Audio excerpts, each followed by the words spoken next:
Shalom, salam sejahtera di dalam kasih Tuhan kita Yesus Kristus. Kita sudah tiba di pelajaran yang kedua dari triwulan yang baru ini dengan judul Alasan untuk Bersyukur dan Berdoa.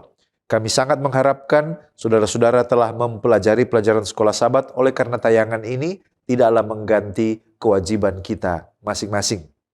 Saya Pendeta Edward Taliwongso bersama dengan Pendeta Felix Gosal dan Pendeta Widodo Purwanto akan sama-sama menolong di dalam pendalaman Alkitab kita. Mari kita tunduk kepala dan kita berdoa.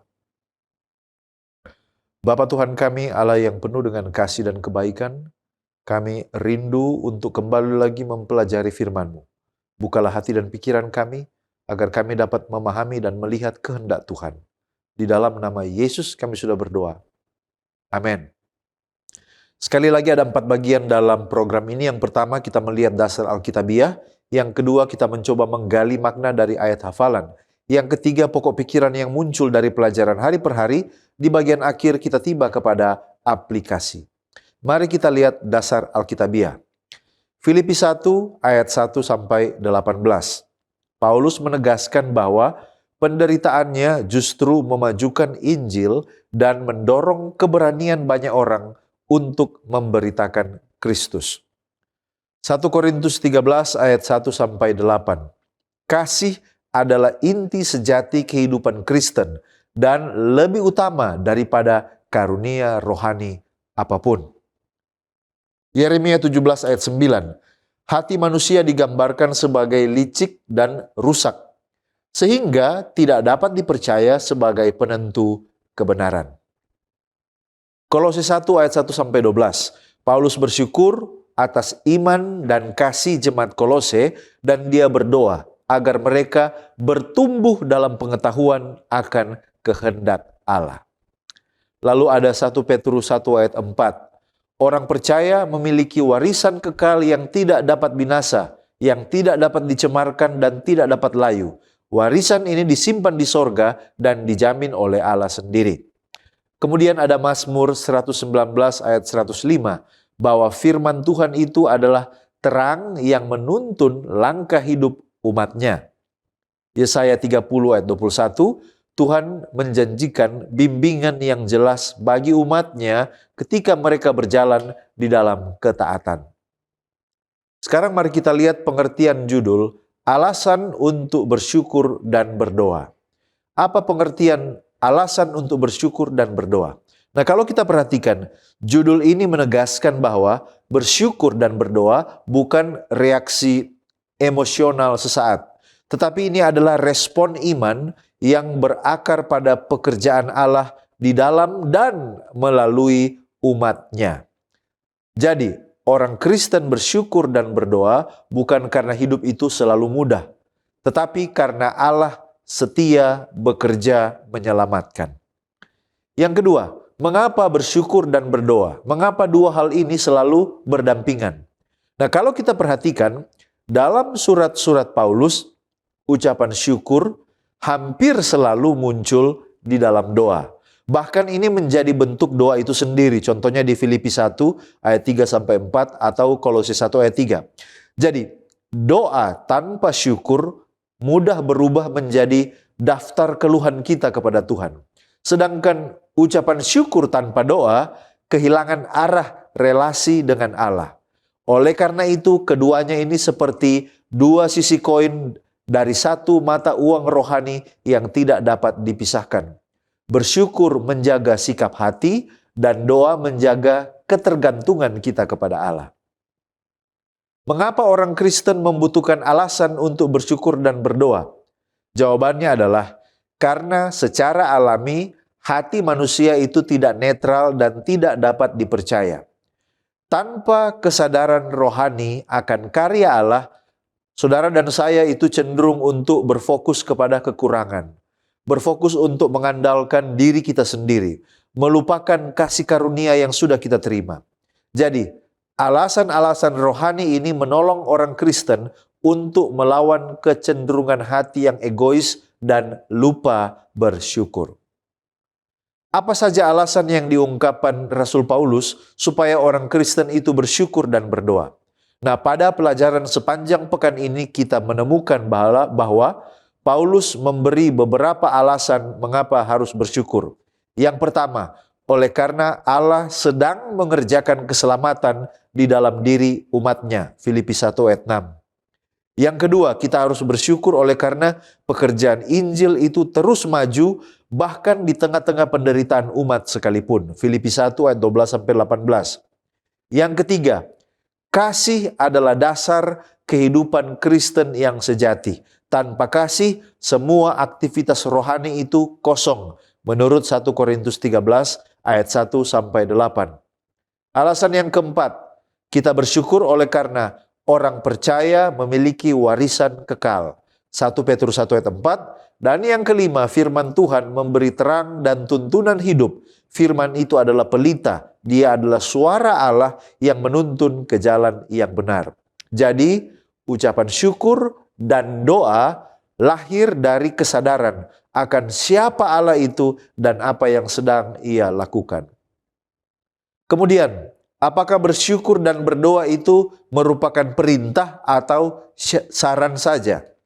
Jawabannya adalah itu adalah perintah. Paulus dengan jelas menyampaikan sebagai perintah rohani, bukan sekedar anjuran. Dia katakan 1 Tesalonika 5 ayat 18, bersyukurlah dalam segala hal. 1 Tesalonika 5 ayat 17, berdoalah tanpa berkesudahan. Lalu Kolose 3 ayat 17, apapun yang kamu lakukan, lakukan sambil mengucap syukur. Jadi, bersyukur dan berdoa itu adalah bagian dari ketaatan orang Kristen. Apa akibatnya kalau orang Kristen tidak bersyukur dan tidak berdoa? Minimal ada beberapa akibat yang serius.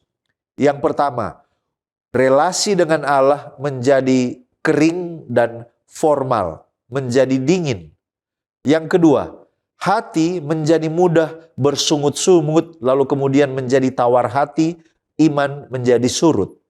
Yang ketiga, pertumbuhan rohani akan terhambat. Dan yang keempat, pada akhirnya akan kehilangan kepekaan terhadap karya Allah. Jadi Paulus bahkan menyebut kalau orang tidak bersyukur, itu adalah ciri manusia yang sementara menjauh dari Allah. Roma 1 ayat 21. Ellen White mengatakan bahwa doa itu adalah tanda orang yang sementara bersekutu dengan Allah. Dalam Steps to Christ halaman 97 dia katakan, doa yang tak henti-hentinya adalah persatuan yang tak terputus antara jiwa dengan Allah. Sehingga kehidupan dari Allah mengalir ke dalam kehidupan kita. Dan dari kehidupan kita, kemurnian dan kekudusan mengalir kembali kepada Allah. Ada keharusan untuk tekun dalam doa. Jangan biarkan apapun menghalangi Anda. Berusahalah sekuat tenaga untuk menjaga persekutuan antara Yesus dan jiwa Anda tetap terbuka. Carilah setiap kesempatan untuk pergi ke tempat di mana doa biasa dilakukan. Mereka yang benar-benar mencari persekutuan dengan Allah akan terlihat dalam pertemuan doa, setia menjalankan tugas mereka, dan sungguh-sungguh serta sangat ingin untuk memperoleh semua manfaat yang dapat mereka peroleh. Kita tiba pada ayat hafalan Filipi 1 ayat 6. Akan hal ini aku yakin sepenuhnya, yaitu Ia yang memulai pekerjaan yang baik di antara kamu akan meneruskannya sampai pada akhirnya pada hari Kristus Yesus. Mari kita lihat latar belakang dan konteks ayat ini. Nah, saudara, kita tahu bahwa jemaat Filipi adalah jemaat yang pertama yang didirikan Paulus di Eropa. Nah, jemaat ini dikenal setia secara finansial dan juga secara rohani terhadap pelayanan Paulus. Filipi pasal 1 ayat 6 ini muncul dalam bagian pembukaan di mana Rasul Paulus mengungkapkan syukur dan doanya bagi jemaat Filipi. Ayat ini bukan hanya pernyataan optimisme, tetapi adalah sebuah pembenaran teologis atas keyakinan Paulus bahwa Allah tidak akan meninggalkan pekerjaannya di tengah-tengah jemaat meskipun mereka menghadapi tekanan baik dari luar yaitu penganiayaan, demikian juga konflik yang terjadi di dalam jemaat. Nah, mari kita lihat pengertian apa yang dimaksudkan dengan pekerjaan baik dalam konteks ayat hafalan kita, lalu siapa ia yang memulaikan pekerjaan ini, lalu kapan ia memulaikan pekerjaan yang baik ini, siapa kamu dalam konteks ayat ini, dan kemudian kapan hari Kristus Yesus yang dimaksudkan dalam ayat hafalan kita. Nah, mari kita lihat yang pertama, pekerjaan baik. Saudara, pekerjaan baik dalam konteks ayat ini adalah pekerjaan keselamatan yang mencakup pertobatan, pertumbuhan rohani, dan kesetiaan dalam iman. Dan ini bukanlah tindakan manusia, tetapi ini adalah kasih karunia Allah yang aktif. Seventh Day Adventist Bible Commentary jilid 7 halaman 142 mengatakan pekerjaan baik yaitu pekerjaan keselamatan. Nah, sedangkan ia di sini merujuk pada Allah Bapa yang memulaikan pekerjaan baik, tetapi bukan saja memulaikan, tetapi juga menyempurnakan pekerjaan itu. Allah adalah inisiator keselamatan. Bible Commentary Advent halaman 142 jilid yang ke-7 mengatakan Tuhan adalah pekerja yang sempurna. Ia menyelesaikan setiap pekerjaan yang ia kerjakan. Sedangkan kamu dalam konteks ayat ini merujuk pada jemaat Filipi secara khusus, yaitu komunitas percaya yang telah menerima Injil dan juga menunjukkan buah iman melalui persekutuan. Tetapi kamu di sini juga merujuk secara aplikatif kepada semua orang yang percaya. Nah, kapan ia memulaikan pekerjaan baik? Nah, saudara, Allah memulaikan pekerjaan baik ketika Roh Kudus menyentuh hati seseorang sehingga terjadi percaya atau sehingga mereka percaya dan terjadi pertobatan. Kisah 16 ayat 14. Dan yang terakhir, kapan hari Kristus Yesus yang dimaksudkan dalam ayat ini? Hari Kristus Yesus di sini merujuk pada hari kedatangan Kristus yang kedua kali atau parousia. Ini adalah momen penghakiman, penyempurnaan dan pernyataan anak-anak Allah. Filipi 1 ayat 10, pasal 2 ayat 16 dan 1 Korintus 1 ayat 8. Ini adalah klimaks dari sejarah keselamatan. Seventh Day Adventist Bible Commentary jilid 7 halaman 142 mengatakan pekerjaan penyempurnaan akan terus berlanjut hingga Kristus datang untuk menerima umatnya. Tidak ada yang kurang dari pertumbuhan rohani yang terus-menerus dapat mempersiapkan seseorang untuk menyambut Kristus ketika ia datang untuk kedua kalinya. Nah, saudara, mungkin kita bertanya, jika Allah benar-benar meneruskan pekerjaannya, mengapa banyak orang Kristen saat ini mengalami kemunduran iman? Nah, saudara, tidak semua orang yang menyebut diri Kristen adalah orang yang sungguh-sungguh menerima pekerjaan ilahi dalam hati mereka. Matius 7 ayat 21-23, 1 Yohanes 2 ayat 16. Nah, kemunduran iman ini sering menunjukkan bahwa pekerjaan baik yang sejati sebenarnya belum dialami dalam hati mereka. Artinya, bisa saja kemunduran iman itu dialami atau terjadi karena orang tersebut belum pernah mengalami pertobatan yang sejati. Tetapi, bukan berarti orang yang sudah bertobat tidak lepas dari kemunduran iman. Itu bisa saja terjadi oleh karena beberapa faktor. Yang pertama, kita harus mengerti bahwa keselamatan bukanlah jaminan otomatis. Tetapi di sana ada tanggung jawab manusia. Manusia perlu selalu bekerja sama dengan kuasa Roh Kudus, dengan kuasa Allah agar tidak mengalami kemunduran iman. Kemudian yang kedua, itu bisa terjadi oleh karena atau kemunduran iman itu bisa saja terjadi oleh karena ada ujian iman dan penderitaan yang dialami oleh orang tersebut. Yang ketiga, kemunduran iman bisa saja terjadi oleh karena adanya konflik atau juga mungkin penganiayaan yang dialami oleh orang tersebut. Dan yang keempat, kemunduran iman bisa saja terjadi jika ada penolakan terhadap panggilan untuk bertekun. Jadi meskipun manusia ini sering gagal dalam panggilan, tetapi Allah tetap setia kepada mereka yang percaya. Dan yang terakhir, yang kelima, kemunduran iman bisa saja terjadi jika kurangnya disiplin rohani. Filipi 2 meminta kita untuk mengerjakan keselamatan kita dengan takut dan gentar. Ellen G. White di dalam Great Controversy halaman 593 mengatakan, hanya mereka yang dibentengi dengan kebenaran Alkitab yang akan bertahan melewati konflik besar terakhir. Kita masuk pada pokok pembahasan persekutuan dalam Injil. Dalam konteks pelajaran hari Minggu, apa yang dimaksud dengan persekutuan dalam Injil? Persekutuan dalam Injil mengacu pada Filipi 1 ayat yang kelima yang merupakan salah satu alasan Paulus mengucap syukur. Bahasa asli perjanjian baru untuk persekutuan adalah koinonia. Dan koinonia ini, menurut Seventh-day Adventist Bible Dictionary, menekankan konsep partisipasi bersama yang sifatnya aktif dalam berbagai pengalaman seperti partnership atau kemitraan dalam berkat dan pemberitaan Injil. Lebih lanjut disebutkan di sana bahwa kata ini ditemukan terutama dalam ayat-ayat yang merujuk pada hubungan dekat yang dialami oleh orang-orang Kristen bersekutu dengan Bapa, 1 Yohanes 1 ayat 3, bersekutu dengan Kristus, 1 Yohanes 1 ayat 3, dan 1 Korintus 1 ayat 9, bersekutu dengan Roh Kudus, 2 Korintus 13 ayat 14, dan bersekutu dengan sesama orang percaya, 1 Yohanes 1 ayat 3, dan ayat yang ke-7. Paulus merasakan koinonia atau persekutuan seperti ini dengan jemaat Filipi, bahkan sejak hari pertama dia memberitakan Injil di sana. Seventh-day Adventist Bible Commentary volume 7 halaman 142 menyebut bahwa apa yang dirasakan Paulus ialah persekutuan kasih yang mutual dan persahabatan yang suci yang telah menjadi sumber penghiburan dan sukacita yang tetap baginya, terutama ketika ia sedang berada dalam penjara saat itu. Dikatakan selanjutnya bahwa persekutuan dalam Injil artinya Injil Kristuslah yang menjadi landasan kuat terciptanya persekutuan seperti itu, sebab tujuan persekutuan itu ialah untuk kemajuan Injil. Dikatakan tidak ada yang mengikat hati sedemikian erat seperti keyakinan bersama dalam Injil dan berbagi sukacita serta duka cita kehidupan Kristen. Persekutuan ini menghasilkan usaha bersama untuk melibatkan orang lain dalam lingkaran persekutuan ini. Dan usaha-usaha semacam ini akan semakin mendekatkan orang percaya satu dengan yang lainnya.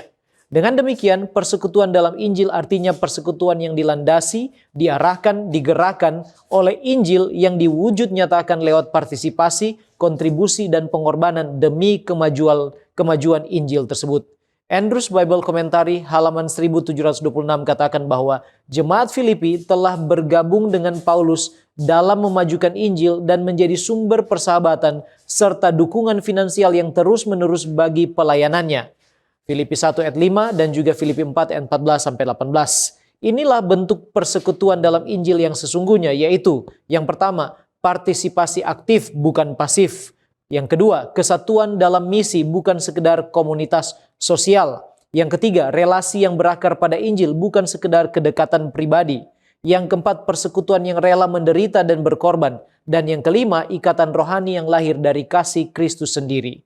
Nah, apakah pemenjaraan Paulus telah menghentikan persekutuan dalam Injil? Dan bagaimanakah persekutuan Paulus dengan jemaat di Filipi terus berlanjut ketika dia tidak ada bersama-sama dengan mereka, bahkan saat itu terbelenggu dalam penjara? Persekutuan itu berlanjut melalui hubungan batin yang bersifat rohani, yaitu saling mengingat dan mengucap syukur, serta saling mendoakan. Paulus selalu mengingat mereka dan bersyukur serta mendoakan mereka. Filipi 1 ayat 3 dan 4. Demikian juga mereka, jemaat di Filipi, selalu mengingat Paulus, bersyukur dan mendoakannya. Filipi 1 ayat 19, 4 ayat yang ke-10. Paulus mengatakan dalam Filipi 1 ayat 8, sebab Allah adalah saksiku, betapa aku dengan kasih mesra Kristus Yesus merindukan kamu sekalian. Yang kedua, persekutuan itu terus berlanjut melalui surat dan juga utusan. Filipi 2 ayat 25-30. Hubungan mereka tetap terjaga, bukan hanya sekedar ikatan batin, namun juga komunikasi di mana ada orang-orang yang berperan sebagai medianya. Dalam hal ini ialah Timotius dan Epafroditus. Yang ketiga, persekutuan itu berlanjut melalui partisipasi bersama dalam Injil. Paulus tetap memberitakan Injil walaupun dalam penjara, demikian pula jemaat Filipi tetap berpartisipasi dalam pemberitaan Injil melalui doa, keterlibatan langsung, dan juga dukungan finansial kepada Paulus. Yang keempat, persekutuan itu berlanjut dalam sukacita dan kasih Kristus. Filipi 1 ayat 18, 4 ayat 4. Serta pengharapan itu berlanjut sampai pada hari Kristus, yaitu kedatangannya yang kedua kali menurut Filipi 1 ayat yang ke-6. Seventh-day Adventist Bible Commentary volume 7 halaman 142 katakan, Kristus telah membawa orang-orang Filipi ke dalam persekutuan Injil. Tetapi itu bukanlah pekerjaan yang diselesaikan dengan satu tindakan saja. Pekerjaan itu diselesaikan secara bertahap. Pekerjaan penyempurnaan akan terus berlanjut hingga Kristus datang untuk menjemput umatnya. Tidak ada yang dapat mempersiapkan seseorang untuk menyambut Kristus ketika ia datang kali kedua selain pertumbuhan rohani yang terus-menerus. Nah, apa yang dimaksud dengan kasih mesra Kristus dalam Filipi 1 ayat 8 sehubungan dengan persekutuan dalam Injil, serta apa peran persekutuan dalam pemberitaan Injil? Kasih mesra Kristus Di sana, menurut Seventh-day Adventist Bible Commentary volume 7 halaman 143, itu merujuk pada simpati, kelembutan, dan kasih sayang penebus. Paulus dikatakan memandang jemaat Filipi dengan kasih sayang yang serupa dengan yang dimiliki Tuhan Yesus bagi mereka. Ini adalah ungkapan paling lembut dan kuat yang dapat ia temukan untuk menggambarkan semangat kecintaannya. Di sini terdapat petunjuk tentang kesatuan batin yang harus ada di dalam gereja. Anggota-anggota saling mengasihi di dalam hati mereka. Mereka saling mencintai dengan kasih sayang yang kuat dan simpati yang lembut seperti Kristus sendiri. Mereka sadar akan persekutuan yang meliputi semuanya. Mereka memiliki tugas bersama, mereka berdoa dan bersyukur satu sama lain. Mereka menemukan dalam saling mengasihi sebuah kesaksian dan jaminan kasih serta tujuan Allah. Artinya, kasih dan anugerah Allah melalui Kristus harus selalu menjadi landasan dan pengikat yang kuat dalam persekutuan Kristen. Persekutuan orang percaya akan menjadi bukti bahwa kasih Allah ada pada mereka dan telah membentuk mereka sedemikian rupa sebagaimana Kristus. Ini menjadi kesaksian yang paling kuat dan efektif dalam pemberitaan Injil. Acts of the Apostle halaman 547 katakan bahwa mereka bersukacita dalam kehangatan persekutuan dengan orang-orang kudus. Mereka lembut, penuh perhatian, rela berkorban, dan bersedia melakukan pengorbanan apapun demi kebenaran. Dalam pergaulan sehari-hari, mereka memperlihatkan kasih yang telah diperintahkan Kristus kepada mereka. Dengan kata-kata dan perbuatan yang tanpa pamrih, mereka berusaha menumbuhkan kasih itu di hati orang lain. Baik, terima kasih pendeta. Sekarang kita melihat tema permohonan doa Paulus. Menurut Filipi 1 ayat 9-11, apakah fokus utama dari doa Paulus dan permintaan besar apa yang ia sampaikan bagi jemaat Filipi? Kalau kita perhatikan doanya, maka fokus utama doa Paulus bukanlah kebutuhan pribadinya, melainkan pertumbuhan rohani atau spiritual growth dari seluruh jemaat. Ia berdoa agar kasih jemaat Filipi semakin melimpah, tetapi bukan kasih yang sentimental atau emosional. Kasih itu harus bertumbuh dalam pengetahuan yang benar dan dalam segala macam pengertian menurut Filipi 1 ayat 9. Jadi permintaan Paulus ini mencakup beberapa unsur yang sangat terkait. Yang pertama, dia minta kasih yang bertumbuh secara rohani. Yang kedua, dia minta supaya jemaat memiliki kemampuan membedakan yang baik dari yang jahat. Filipi 1 ayat 10. Yang ketiga, dia minta supaya jemaat memiliki ketulusan hidup dan sikap untuk tidak menjadi batu sandungan bagi orang lain. Dan yang keempat, dia memohon supaya jemaat ini mengalami kepenuhan buah-buah kebenaran yang tidak berasal dari manusia, tetapi melalui Yesus Kristus. Filipi 1 ayatnya yang ke-11. Secara teologis, apa makna dari doa Paulus tentang kasih, pengetahuan, kebenaran dalam Kristus, dan bagaimana doa ini menyingkapkan doa Kristen yang sebenarnya? Kalau kita perhatikan secara teologis, doa Paulus ini menyingkapkan bahwa doa orang Kristen yang sejati berakar pada rencana Allah yang lebih besar, bukan hanya sekedar berdoa tentang keinginan manusia, kebutuhan manusia. Kasih yang Paulus doakan bukan kasih yang buta, tetapi kasih yang dibimbing oleh kebenaran dan pengenalan akan Allah. Efesus 1 ayat 17 dan juga 1 Timotius 2 ayat 4. Ini menunjukkan bahwa di dalam kekristenan, kasih dan kebenaran tidak dipertentangkan, tetapi berjalan bersama-sama. Juga Paulus menekankan tentang konsep ketulusan, dihakimi oleh sinar matahari, menegaskan bahwa kehidupan Kristen dipanggil untuk transparan secara moral dan juga berintegritas. Dan puncak dari teologi doa Paulus adalah pembenaran melalui Kristus. Paulus dengan jelas menolak segala bentuk kebenaran hasil usaha manusia. Menurutnya, kebenaran sejati itu adalah anugerah yang diterima melalui iman kepada Kristus yang menghasilkan buah-buah yang nyata di dalam kehidupan orang benar. Sekarang bagian aplikasi. Bagaimana kasih kita dapat menjadi semakin melimpah seperti di Filipi 1 ayat 9 dalam kehidupan sehari-hari. Dan mengapa hal ini sangat penting? Nah, kasih kita dapat semakin melimpah kalau kasih itu dipelihara melalui persekutuan dengan Allah, pendalaman firman, dan ketergantungan kepada Roh Kudus. Tanpa hal-hal ini, kita tidak dapat melakukannya. Mengomentari pertumbuhan rohani yang dibicarakan oleh Paulus di Filipi 1 ayat 9 sampai 11, Ellen White mengatakan dalam buku Our Father Cares, halaman 248, di mana ada kehidupan, di situ akan ada pertumbuhan dan berbuah. Tetapi jika kita tidak bertumbuh dalam kasih karunia rohani, kita akan menjadi kerdil, lemah, dan tidak berbuah. Hanya dengan bertumbuh dan berbuah, kita dapat memenuhi tujuan Allah bagi kita. Disinilah Bapakku dipermuliakan, kata Kristus, yaitu jikalau kamu berbuah banyak, Yohanes 15 ayat 8. Dan untuk berbuah banyak, kita harus memanfaatkan sebaik-baiknya hak istimewa yang kita miliki. Kita harus menggunakan setiap kesempatan yang diberikan kepada kita untuk memperoleh kekuatan. Jadi rahasianya adalah supaya orang Kristen berlimpah-limpah dalam kasih, mereka harus mengalami kasih karunia Allah dan tinggal di dalam kasih karunia itu. Baik, kita tiba pada pokok diskusi mengenai penerapan pengertian rohani. Nah, mungkin kita bertanya, apa pengertian rohani Paulus dalam Filipi 1 ayat 12 sampai 18? Nah, paling sedikit ada 3 pengertian rohani yang dimiliki oleh Paulus. Yang pertama yaitu sukacita dalam penderitaan demi pekerjaan Injil. Di sini Paulus menunjukkan paradigma rohani yang radikal, yaitu penderitaan yang dia alami dalam penjara atau penderitaan pribadinya.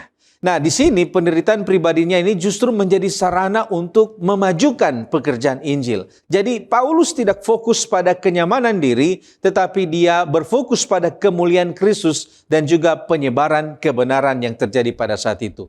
Kemudian yang kedua, pengertian rohani Paulus yang kedua di dalam ayat ini yaitu mengenai kerendahan hati dan tidak iri. Paulus di sini tidak iri terhadap mereka yang memberitakan Injil dengan motivasi egois atau motivasi yang salah. Tetapi justru sebaliknya, di sini Paulus bersukacita selama Kristus yang diberitakan. Dan ini menunjukkan kematangan rohani yang berpusat pada misi ilahi, bukan kepada reputasi pribadi. Dan yang ketiga, pengertian rohani Paulus yang ketiga, yaitu tentang kedaulatan Allah. Paulus percaya bahwa Allah sanggup menggunakan bahkan niat buruk manusia sekalipun untuk memuliakan namanya. Ini mencerminkan kepercayaan teologis pada kedaulatan Allah, di mana tujuan akhir Allah dapat digenapi terlepas dari motif yang dimiliki oleh manusia. Di dalam New International Commentary of New Testament, khususnya pada Paul's Letters to the Philippians, halaman 92, di sana dikatakan, Paulus tidak mengukur keberhasilan pelayanan berdasarkan loyalitas pribadi kepadanya, tetapi berdasarkan apakah Kristus diberitakan. Ini adalah puncak spiritualitas Kristen.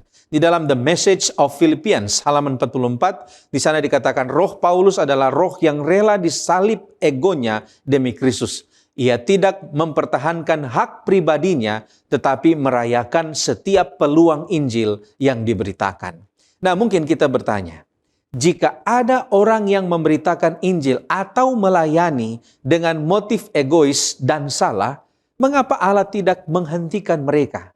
Dan kemudian bagaimana reaksi kita ketika kita melihat orang lain melayani dengan motif yang tidak murni? Nah, saudara, untuk menjawab pertanyaan ini ada 4 hal yang perlu kita pahami. Hal yang pertama yaitu kedaulatan Allah adalah di atas niat manusia. Di sini kita belajar bahwa Allah sanggup menggunakan bahkan niat jahat sekalipun untuk tujuan kebaikannya. Kejadian 50 ayat 20, kemudian Kisah 2 ayat 23.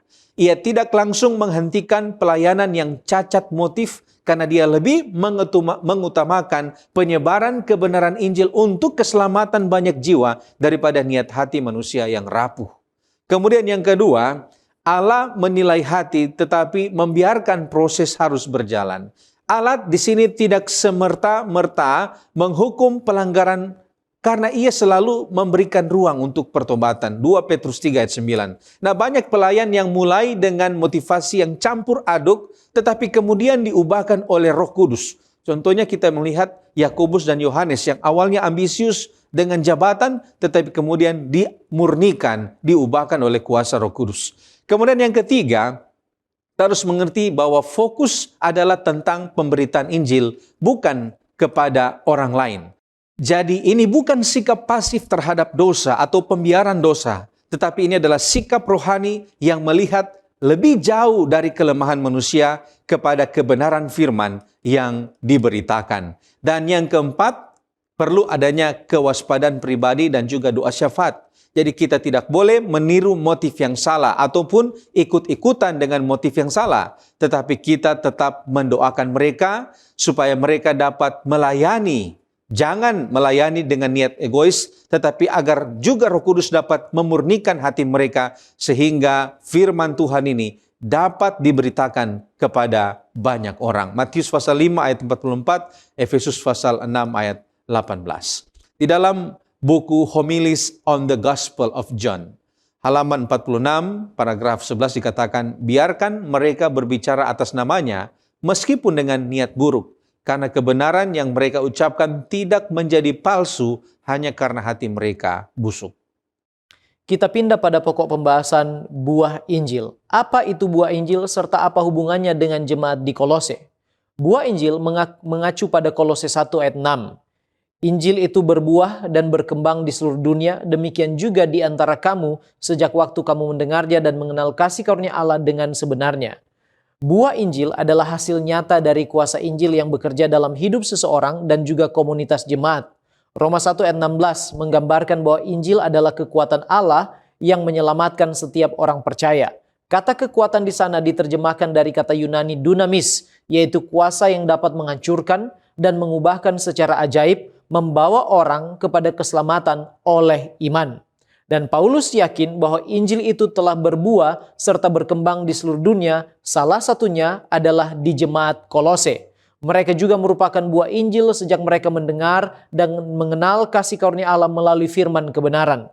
Tanda mereka adalah buah Injil, saudaraku, adalah bahwa mereka memiliki iman, kasih, dan juga pengharapan di dalamnya. Artinya, Injil telah mengubahkan kehidupan mereka dan membawa mereka kepada keselamatan oleh iman.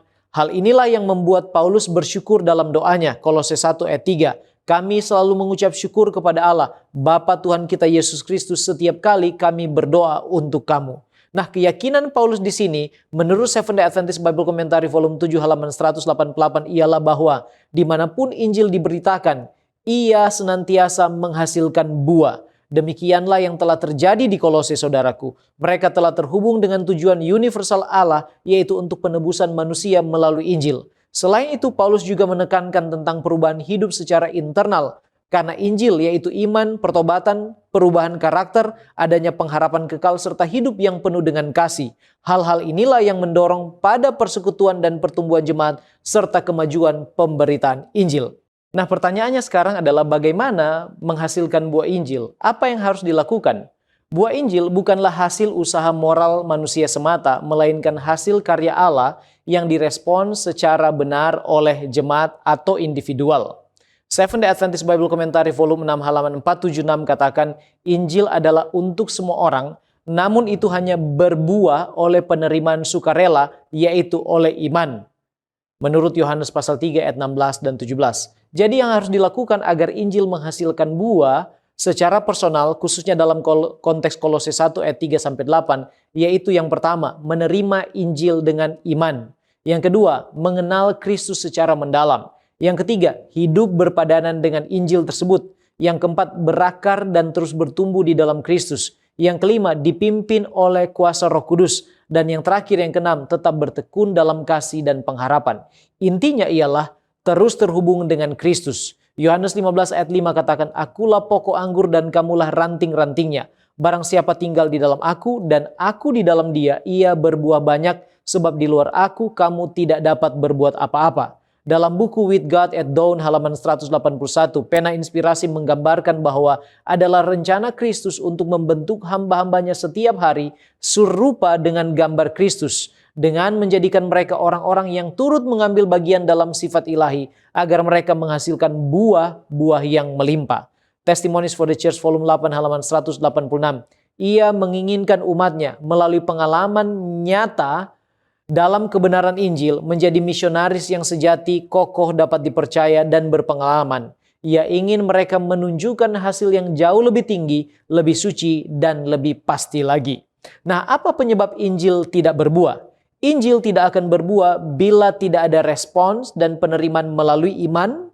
Kemudian itu juga tidak menghasilkan pertumbuhan dan buah bila ada roh cinta diri. Artinya, hidup tidak tetap tinggal dan terhubung dengan Kristus melalui Roh Kudus. Christ Object Lesson halaman 67 katakan, tidak ada pertumbuhan atau kesuburan dalam hidup yang berpusat pada diri sendiri. Jika kita telah menerima Kristus sebagai juru selamat pribadi, kita harus melupakan diri sendiri dan berusaha membantu orang lain. Bicaralah tentang kasih Kristus, ceritakanlah kebaikannya.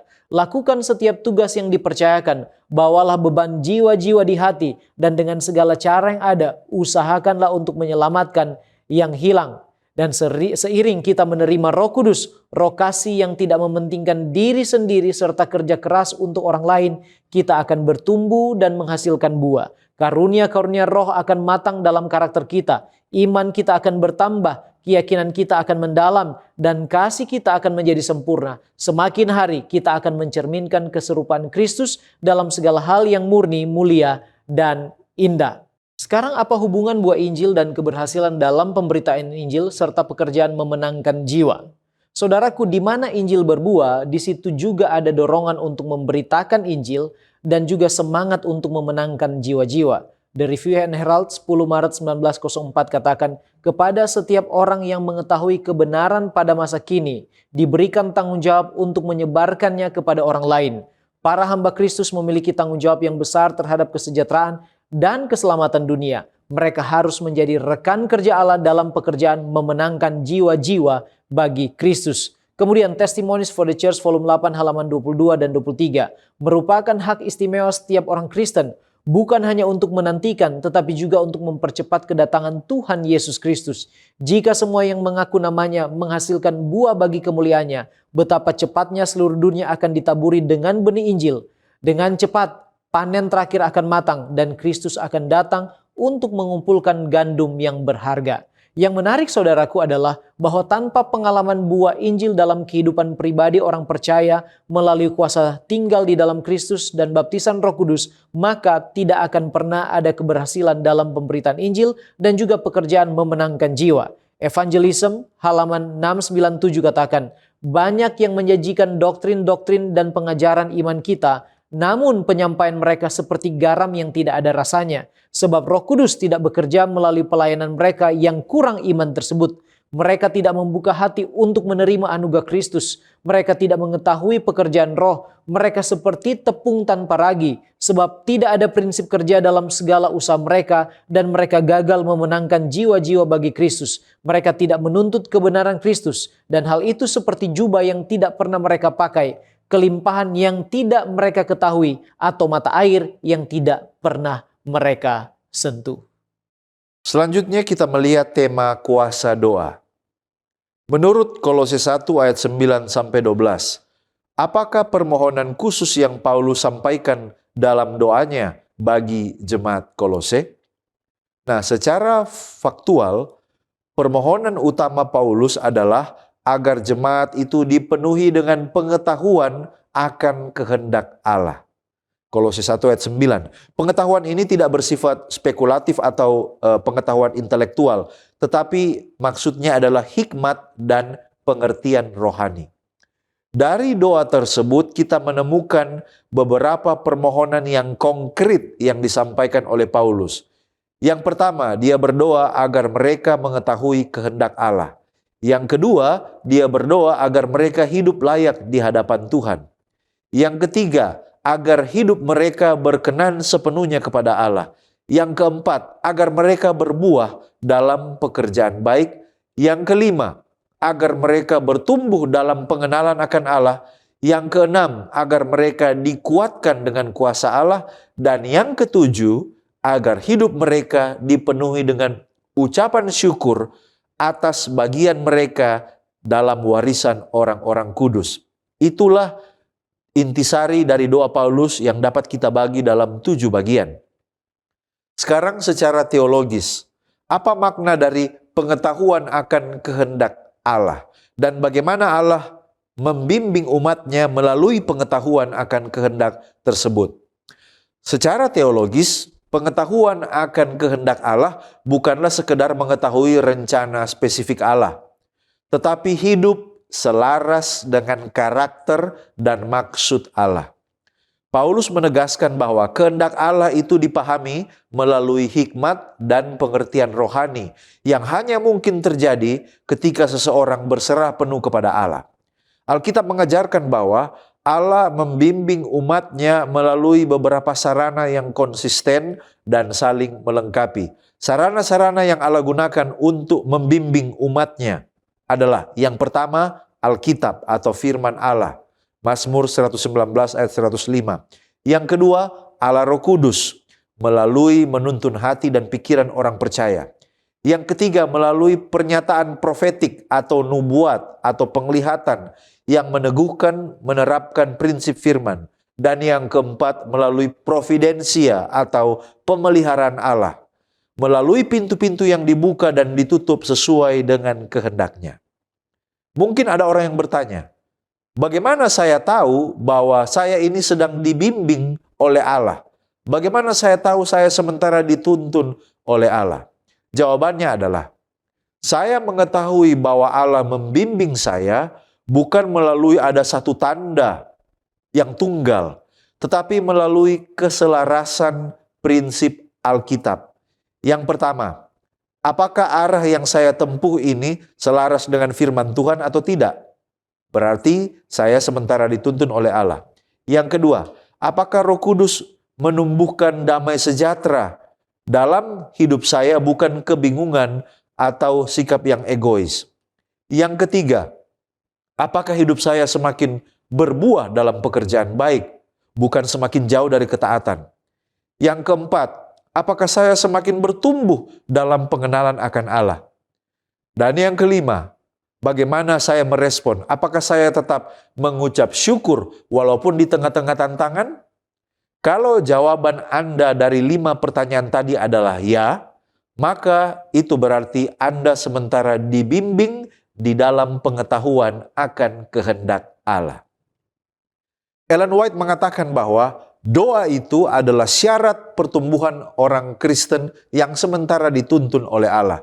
Dalam buku Kisah Para Rasul halaman 307, dia mengatakan, Paulus tahu bahwa pencapaian rohani yang lebih tinggi dalam kekristenan, artinya pertumbuhan, hanya dapat dicapai melalui doa yang banyak dan kewaspadaan yang terus-menerus. Dan hal ini ia berusaha tanamkan dalam pikiran jemaatnya. Namun ia juga tahu bahwa dalam Kristus yang disalibkan, mereka diberikan kuasa yang cukup untuk mengubah jiwa dan secara ilahi disesuaikan agar mereka dapat menahan semua godaan kejahatan. Dengan iman kepada Allah sebagai perisai mereka dan dengan firman-Nya sebagai senjata perang mereka, mereka akan dilengkapi dengan kuasa batin yang memungkinkan mereka untuk menangkis serangan musuh. Kita tiba pada pendalaman. Mengapa tidak percaya, kemudian keduniawian, lalu sikap tidak berserah, lalu perselisihan di kalangan umat Kristen dapat menahan kita lebih lama di atas dunia ini dan bahkan menunda kedatangan Yesus kedua kali?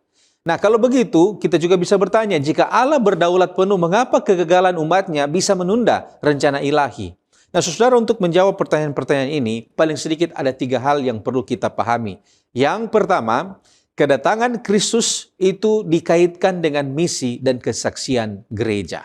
Matius pasal 24 ayat 14 mengatakan, Injil kerajaan ini akan diberitakan ke seluruh dunia, sesudah itu barulah tiba kesudahannya. Nah, ini menunjukkan bahwa waktu kedatangan Kristus itu berkaitan dengan beberapa hal. Yang pertama, itu berkaitan dengan kesetiaan umat dalam memberitakan Injil. Kemudian yang kedua, ini berkaitan dengan kesanggupan gereja dalam memantulkan karakter Kristus. Oleh karena itu, ketika gereja gagal menjalankan misinya, bukan Allah yang tertunda, melainkan misi yang belum selesai.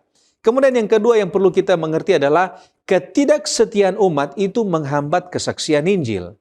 Kenapa? Karena Alkitab menunjukkan bahwa kegagalan internal umat Allah itu berdampak langsung pada misi. Contohnya dalam 1 Korintus 1 ayat 10, itu perselisihan itu dapat melemahkan persatuan di dalam ruang lingkup umat Kristen. Yakobus 4 ayat 4, keduniawian itu menciptakan permusuhan dengan Allah. Kemudian Ibrani pasal 3 ayat 19, ketidakpercayaan itu menghalangi masuknya umat ke dalam penggenapan janji Allah. Dan kita harus mengerti bahwa dunia sulit percaya kepada Injil yang diberitakan oleh gereja yang tidak mencerminkan Injil itu sendiri. Di dalam New International Commentary of New Testament, khususnya pada buku Korintus atau surat Korintus yang pertama, halaman 53, di sana dikatakan perpecahan di dalam gereja bukan hanya mencerminkan ketidakdewasaan. Perpecahan tersebut secara aktif bertentangan dengan Injil yang diberitakan gereja. Kemudian hal yang ketiga yang perlu kita ingat bahwa penundaan ini adalah ekspresi kesabaran dan kasih karunia Allah. Rasul Petrus menjelaskan bahwa keterlambatan kedatangan Kristus bukan karena kelalaian, tetapi karena kesabaran. 2 Petrus 3 ayat 9 dan juga ayat 15, di sana jelas mengatakan bahwa Tuhan tidak lalai menepati janjinya, tetapi Ia sabar terhadap kamu. Itu yang dikatakan oleh Rasul Petrus. Oleh karena itu, sebenarnya penundaan ini memberi kesempatan bagi umat manusia untuk bertobat. Dengan kata lain, penundaan adalah waktu bagi pertobatan. Kemudian pertobatan juga adalah kesempatan untuk memurnikan gereja. Dan juga penundaan ini adalah ruang yang diberikan lebih banyak kepada orang supaya lebih banyak lagi yang dapat diselamatkan. Di dalam Word Biblical Commentary, khususnya pada buku Yudas dan 2 Petrus halaman 313, di sana dikatakan penundaan kedatangan Kristus yang kedua tidak diartikan sebagai kegagalan atau kelupaan di pihak Allah, tetapi sebagai ungkapan belas kasihannya terhadap umat manusia. Nah, saudara, kalau begitu apa implikasi dari semuanya ini? Kita harus mengerti bahwa penundaan adalah anugerah, bukan kegagalan. Nah, mungkin kita bertanya, mengapa manusia lebih fokus pada kecemasan dan kegelisahan? Dan bagaimana caranya agar kita bisa fokus pada sukacita? Nah, saudaraku, kecemasan ini sebenarnya adalah akibat dari kejatuhan dan juga keterpisahan dari Allah. Sejak Kejadian 3 kita dapat melihat bahwa manusia itu hidup dalam ketakutan, rasa malu, kecemasan. Dan kecemasan ini adalah gejala dari dunia yang jatuh. Tanda bahwa kita hidup dalam ketidakpastian oleh karena dosa. Dan Yesus berkata di dalam Matius pasal 6 ayat 31 dan 32, di sana dia katakan jangan khawatir. Ya, kenapa? Oleh karena semuanya itu dicari oleh bangsa-bangsa yang tidak mengenal Allah.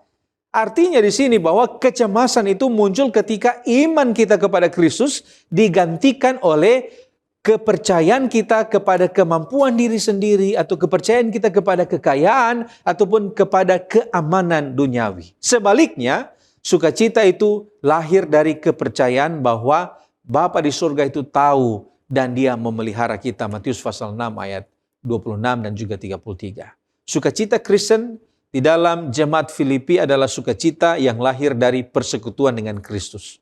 Bahkan itu terjadi dalam konteks penderitaan. Dan ini adalah buah roh. Ini bukan hasil dari keadaan mereka. Saudaraku yang terkasih dalam Yesus Kristus, sukacita sejati itu muncul ketika kita memusatkan pikiran pada hal yang ada di atas. Kolose 3 ayat 1 sampai 2. Lantas apa cara agar kita bisa fokus pada sukacita? Yang pertama, Filipi 4 ayat 6, kita perlu menyerahkan kecemasan kepada Allah. Yang kedua, Filipi 4 ayat 8 juga masih di sana mengatakan bahwa kita perlu mengisi pikiran dengan hal-hal yang benar, mulia, adil, suci, dan patut dikagumi. Dan yang ketiga, Kisah pasal 20 ayat 35, kita perlu memiliki sukacita yang bertumbuh dalam memberi, bukan dalam menerima. Sebagai penutup dan aplikasi dari apa yang kita pelajari dan diskusikan bersama, mengapa saudaraku bersyukur dan berdoa itu sangat penting bagi kehidupan Kristen kita saat ini? Pena Inspirasi menekankan bahwa doa dan ucapan syukur merupakan hal yang esensial atau sangat-sangat mendasar untuk kehidupan rohani yang hidup, mengubah kehidupan menjadi percakapan yang terus-menerus dengan Allah. Dan hal ini memperkuat ikatan yang mendalam dan memungkinkan orang percaya untuk mendapatkan kekuatan, merasakan sukacita, serta mampu mengatasi pencobaan. Ucapan syukur adalah ungkapan alami dari hati yang dipenuhi berkat Allah, mengubah kehidupan sehari-hari menjadi tindakan pujian dan pengakuan yang terus-menerus atas kasih-Nya. Dan dia menekankan ketekunan dalam doa, baik yang rahasia maupun yang terbuka, memandangnya sebagai nafas jiwa dan mendorong hati yang bersyukur yang secara terus-menerus mengekspresikan penghargaan atas berkat-berkat melimpah dari Tuhan. Maranatha halaman 85 katakan, doa adalah nafas jiwa, saluran segala berkat. Doa mempersatukan kita satu sama lain dan juga dengan Allah. Doa membawa Yesus ke sisi kita dan memberikan kekuatan baru serta anugerah segar bagi jiwa yang lemah dan bingung. Prayer halaman 82 dan 83. Mereka yang mencari Allah dalam kesunyian, menceritakan kebutuhan mereka kepada Tuhan dan memohon pertolongan, tidak akan memohon dengan sia-sia. Berkat terbesar yang dapat diberikan Allah kepada manusia adalah semangat doa yang sungguh-sungguh. Sebab seluruh surga terbuka bagi orang yang berdoa. Dan duta-duta Kristus akan memiliki kuasa di tengah umat setelah mereka dengan doa yang sungguh-sungguh datang menghadap Allah. Saudaraku, ada begitu banyak alasan untuk kita bertekun dalam doa dan bersyukur. Dan tidak ada alasan untuk tidak berdoa dan juga bersyukur. Kolose 4 ayat 2 katakan, bertekunlah dalam doa. Dan dalam pada itu berjaga-jagalah sambil mengucap syukur. 1 Tesalonika 5 ayat 16-18. Bersukacitalah senantiasa, tetaplah berdoa, mengucap syukurlah dalam segala hal. Sebab itulah yang dikehendaki Allah di dalam Kristus Yesus bagi kamu. Nah, apa yang menyebabkan kita sering lupa bersyukur dan berdoa? Yang sering membuat kita lupa berdoa dan bersyukur adalah kesibukan dan juga ada roh merasa diri cukup.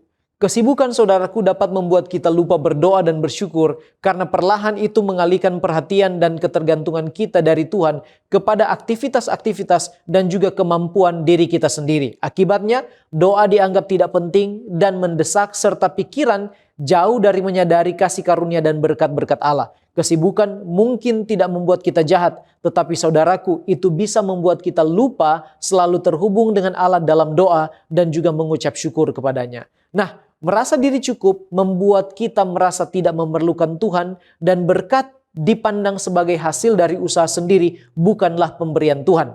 Akibatnya, ketergantungan yang seharusnya hanya kepada Tuhan berubah menjadi kepercayaan diri dan syukur memudar karena anugerah serta berkat ilahi tidak lagi disadari.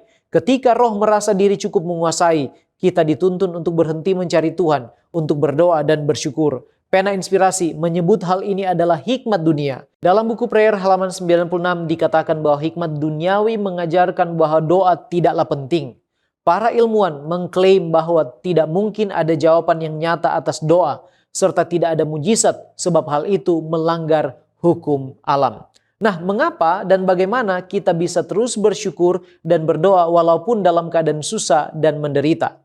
Yang pertama, Testimonies jilid 6 halaman 426 menggambarkan bahwa kita harus terus bersyukur bahkan dalam penderitaan, sebab dalam hal itu kita diberi kesempatan untuk mengambil bagian bersama Kristus dalam penderitaannya. Yang kedua, kita harus terus bersyukur walaupun dalam penderitaan karena menurut 2 Korintus 4 ayat 17, penderitaan ringan di dunia ini mengerjakan kemuliaan kekal yang melebihi segala-galanya. Yang ketiga, bersyukur dalam segala keadaan adalah hal yang dikehendaki Allah dalam Kristus Yesus menurut 1 Tesalonika 5 ayat yang ke-18. Yang keempat, kita harus bersyukur walau dalam penderitaan atau di dalam kesulitan. Karena Roma 8 ayat 28 katakan, kita tahu sekarang bahwa Allah turut bekerja dalam segala sesuatu untuk mendatangkan kebaikan bagi mereka yang mengasihi Dia, yaitu bagi mereka yang terpanggil sesuai dengan rencana Allah. Filipi 4 ayat 6, janganlah hendaknya kamu khawatir tentang apapun juga, tetapi nyatakanlah dalam segala hal keinginanmu kepada Allah dalam doa dan permohonan dengan ucapan syukur. Pena Inspirasi, That I May Know Him halaman 232 mengatakan setiap hari memiliki beban, kekhawatiran dan kesulitannya sendiri. Mengapa kita harus tidak bersyukur dan tidak percaya? Yesus adalah sahabat kita. Seluruh surga peduli pada kesejahteraan kita. Jangan putus asa saudaraku, serahkanlah kekhawatiran kita kepada Allah dan tetaplah tenang dan gembira. Mulailah setiap hari dengan doa yang sungguh-sungguh, serta jangan lupa untuk mengucap syukur dan memuji Allah. Steps to Christ halaman 99.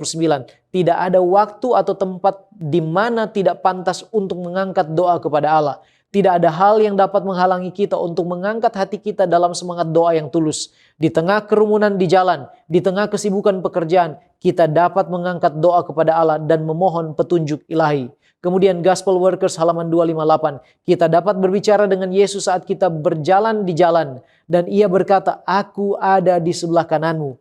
Kita dapat berdoa kepada Allah dalam hati kita. Kita dapat berjalan bersama Kristus. Saat kita sibuk dengan pekerjaan sehari-hari, kita dapat menghembuskan keinginan hati kita yang tak terdengar oleh telinga manusia. Namun itu tidak akan lenyap dalam keheningan dan tidak akan hilang. Tidak ada yang dapat menenggelamkan keinginan jiwa. Ia melampaui keramaian jalanan, melampaui kebisingan mesin, dan kita berbicara kepada Allah dan doa kita didengarnya. Mari kita tunduk kepala, membawa segala permohonan kita kepada Tuhan. Dan kita berserah supaya kita didapati selalu berdoa dan selalu bersyukur kepadanya. Kita tunduk kepala berdoa. Bapa di sorga, terpujilah namamu. Terima kasih sebab Engkau memberi kesempatan kepada kami untuk belajar daripadamu. Engkau baik dan setia Tuhan. Tolong kami untuk tetap percaya, untuk selalu bersyukur, untuk bertekun di dalam doa, dan didapati berjaga-jaga ketika hari Maranatha tiba.